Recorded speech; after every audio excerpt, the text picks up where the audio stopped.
Mini truck सहित विपुल परिमाण खईर काठ जबत 4 जन माफिया और ड्राइवर गिरफ। गाड़ी और काठ जबत सह 5 जन को गिरफ कर कोर्ट चालाण करिछि पाटनागढ़ पुलिस। बलांगीर पाटनागढ़ आसुथिबा बेले सरमुहान छकरे जबत करिथिला पुलिस। पाटनागढ़ अंचल काठ माफियार किंगपिन कुआ जाउथिबा सरोजू मेहर को काठ चोर चालाण होउथिबा समय पाटनागढ़ पुलिस सरमुहान गाँ छकरू गिरफ करिथिबा बेले तार 3 सहयोगी माननकु गिरफ करी पाटनागढ़ कोर्ट चालाण करा जाइथिबा बेले ए खईर काठ चोरा चालाण रोकिबा पई प्रयास करुछि वन विभाग बोली प्रतिक्रिया रखिछन्ति डीएफओ अजित बिसी।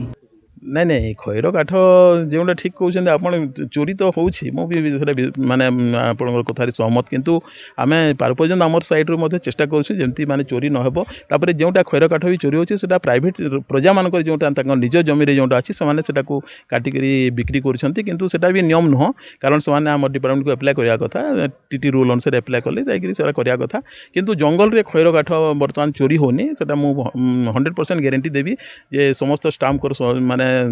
चेष्टा द्वारा आम ताकू रोकी पारिछुं किंतु जो प्राइवेट लैंड जहाँ अच्छी से तो किसी परिमाण में बर्तमान भी माने इलीगाली से ट्रांसपोर्ट होची जोटा कि आम चेष्टा करूँ जे ताकू रोकी पारिबु आउ